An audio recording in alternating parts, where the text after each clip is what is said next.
Hello, and today we're going to be reviewing the Ryobi PBLHV701K job site hand vacuum. So let's go ahead and get started. Okay, first up we have the floor attachment. Now the floor attachment on this particular tool is a mixed bag. There are some good things going for it, such as the fact that it has a jointed elbow, and that it also has a long rubber seal that runs along the rear of it. It also has two small, tiny plastic wheels that I guess help with the tool's maneuverability. I don't really think that it actually does all that much, but it is a nice little feature. The main problem with this particular tool would be its size. It's not very large, and the overall depth of the suction area is not very deep, which means you're going to have a little bit of a problem sucking up larger debris and maintaining that suction feel. So quite frankly, there are some areas here that could use some improvement, but it does get the job done when it comes to, well, suctioning up dust and dirt. But if your goal is to suck up larger debris, you're probably going to want to look at a different attachment for this particular purpose. But when it comes to dirt and dust, this does just fine. Okay, next up we have the extension tube. Now the extension tube on this particular tool is a little bit on the short side, coming in at 21 inches in length. Well, a little over that, but I'm just going to say 21 inches. I really would have liked to have seen something maybe closer to 26 or 28 inch mark because, well, if you're taller, it's always nice to have a little bit more reach. And especially if you have a lot of tight spaces you need to get into, having that extra bit of reach would be very helpful. So as long as you're not 6'8", you're probably not going to have any issues using the extension tube while standing. But if you are taller, just be aware that it might be a little bit uncomfortable for you to use for long periods of time. Now, if you do combine it with the hose, it does give you a little bit more maneuverability, but at the end of the day, like I said earlier, I wish it was a little bit longer. Okay, next up we have the crevice tool. The crevice tool is capable of being stored on the extension tube with a small slide-on adapter, and that is a nice little feature.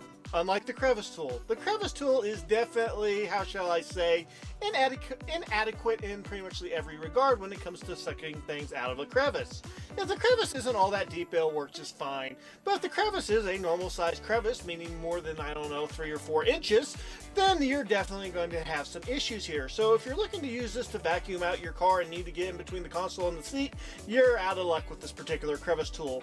I'm not quite sure why Ryobi wants to continue to be as stupid as possible and include these little crevice tools that are next to worthless, but it is something that they should definitely reconsider in their business strategy, because I'm going to continue to harp on why this is such a stupid move.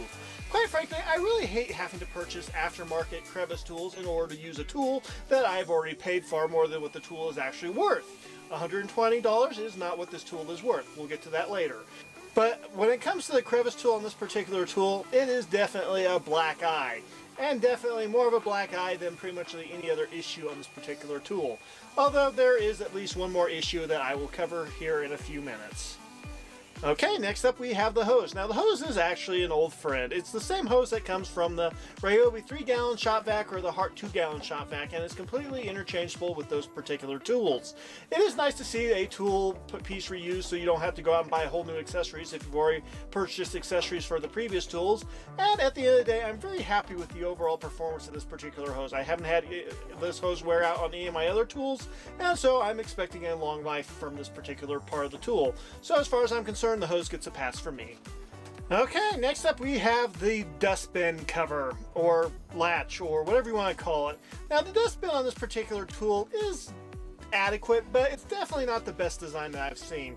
The dustbin lid is going to be, well, a completely detachable part, which is going to be a little bit of a pain for when you need to empty this particular tool. Since it's not on a hinge, it's going to require you to use both hands every single time in order to, well, remove the lid. Now, the lid will screw on, and as long as you get everything lined up just right, it's not a problem, but I really do not like the indication marks that they decided to go with. They had a lock and an unlock position, and I really would have preferred to have an arrow on the lid so that you just have to line the arrow up and then twist it to the lock position. I'm not quite sure why they decided to add all these extra little arrows pointing at each other and then an unlock symbol. All you needed was a lock sign and an arrow pointing at the other arrow on the tool, and that would have been more than adequate for, well, telling you what you needed to do. So there's a little bit of a fail there on Ryobi's behalf, but once you learn what the actual indication marks on the tool are, it's not that big of a deal.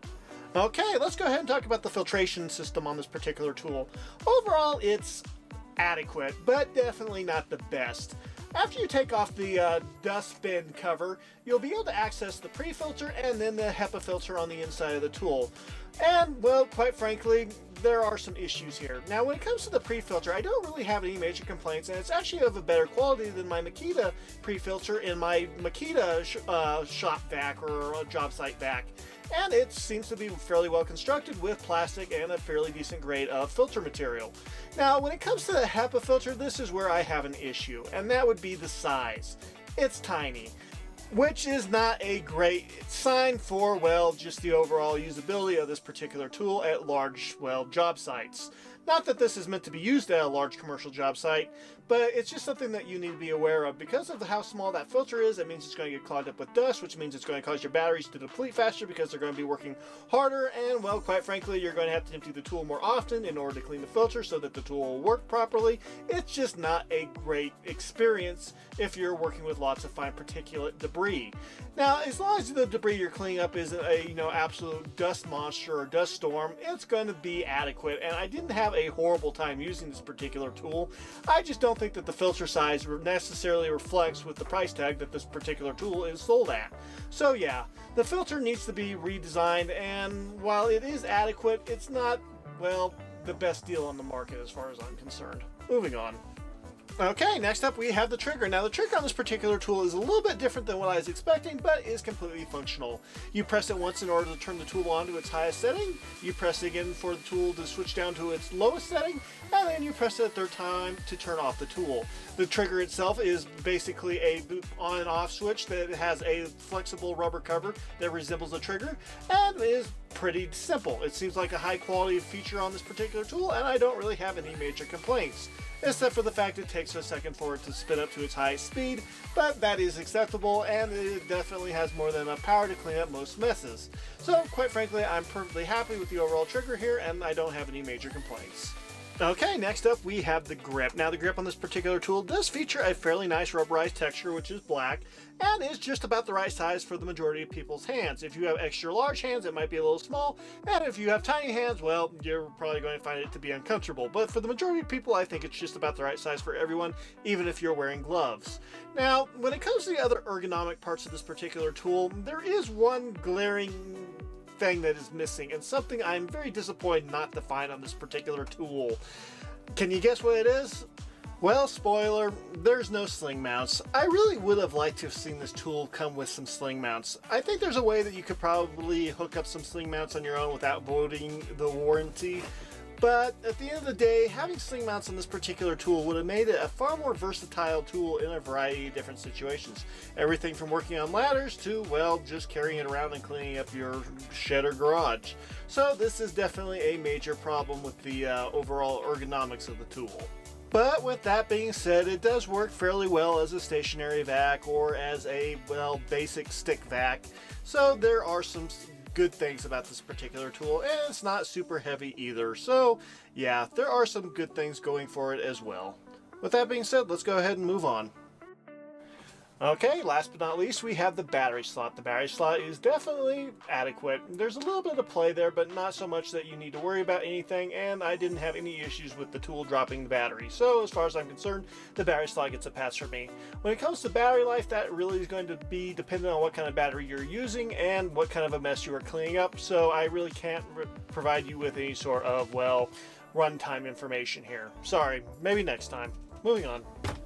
Okay, now the tool with all of its accessories but no battery weighs 1,990 grams, which is about 4.3 pounds. And with a 4 amp hour HP battery, it weighs 2,698 grams, which is a little under 6 pounds. Okay, let's go ahead and talk about this particular tool in use. I have to say I've actually been fairly happy with its performance. It has more suction than I was expecting, and it's been handling pretty much any of the random debris that ends up in my shed. The scratch grain, the grass clippings, the dirt clods from the auger, you know, all the stuff that just randomly ends up on the inside of your shed that you don't want in there. And it's been doing a very good job at getting most of the fine dust in there too, and it's handled that just fine. The problem is when there's too much of that fine particulate dust, say from a drywall demolition job, that is going to overwhelm this little vacuum's filter and give you a rather bad performance. But as long as you keep that in mind, you're going to be perfectly fine or happy with its performance. Now, the one area of this particular tool I would definitely change would be the fact that there's no ability to attach a sling to the top of the tool. Being able to attach a sling to the top of this tool would allow you to use this in a variety of different situations. Everything from using it with a drill with a dust collector on the front of it, to a circular saw, for when you're needing to walk down the length of a floorboard or something, or even if you're on top of a ladder, using this to, I don't know, suck up the cobwebs up in the top of the rafters of your attic or in your living room. There's just a lot of different scenarios where having a sling-mounted vacuum cleaner would be super handy, and the fact that Ryobi kind of blundered this one is definitely, well, disappointing. I don't know, maybe they're going to come out with a backpack vac, but until then, I have to say I would have really preferred seeing a shoulder-mounted vacuum here. But with that being said, let's talk about the pros and cons of this vac. And the first pro is powerful. Now, I don't mean like super powerful, like out of this world. I mean it's more powerful than what you'll probably expect, but it doesn't mean it's going to be able to handle every mess under the sun. 18 volt. 18 volt means it'll work with your Ryobi 18 volt batteries, and you can adapt batteries over from other brands via third-party adapters. Just remember you do that at your own risk. Hose. Overall, the hose definitely makes this a much more versatile tool and will come in handy in a variety of situations. Large tank. Overall, the debris tank on this particular tool is larger than what you'd find on some other job site vacs, and quite frankly, I'm perfectly happy with its size. 2 speeds. Overall, I'm really glad they decided to incorporate 2 speeds in this particular tool. That means you can either have more power or a longer runtime, which is always a nice option to have. Brushless. Being brushless means that you're either going to have a longer runtime or it's going to be more powerful than a brushed motor in the same form factor. HEPA. Overall, the HEPA filter is definitely going to help you eliminate that superfine dust when you're cleaning up a work site. And the first meh would be emptying. Quite frankly, I think there could be a better design for emptying the dust tank on this particular tool, but it's not horrible either. It's just kind of meh. And the first con would be the small filter. Having a small filter means you're going to have to clean it more regularly and probably replace it more regularly, and not to mention that your runtime is going to be slashed once it gets clogged up with debris. No sling mount. This is definitely probably the con I'm most disappointed by. Having a sling mount would make this a much more useful tool in a variety of situations. No hose storage. I would have liked to have seen some sort of attachment that you could mount on the extension tube so that you could carry the hose around without needing to throw it in a bag or in a box for transportation. But at the end of the day, it's really not that big of a deal. Floor attachment. Overall, the floor attachment isn't horrible, but I definitely think it could be improved. So this is a little bit of a con. And last but not least, we have the cussword crevice tool. Ryobi, TTI, I know you know how to make a good crevice tool. Please fix this problem in the future. A crevice tool needs to be long. It's just that simple. And that is it for the pros and cons. Final thoughts on this particular tool. I think some people are going to like it. I think some people are going to hate it. I personally think it's okay. I just think the price is too high. If the price was closer to, say, the $80 mark, I think that would be perfectly reasonable. But considering its downsides, I just can't see paying $120 for this particular tool. Currently, I believe it's on sale for about $100, so it could be worth it at that price depending on your particular needs. But then again, you might be able to pick up something better from a different manufacturer. It's up to you. For me personally, I'm going to hang on to it because it suits my needs, and well, quite frankly, I'm probably going to end up modifying it so that it works even better for my needs. So yeah, at the end of the day, this tool does come recommended if you can find it on sale. And that is it for this particular video. If you liked it, please like and subscribe, and we'll see you next time. God bless.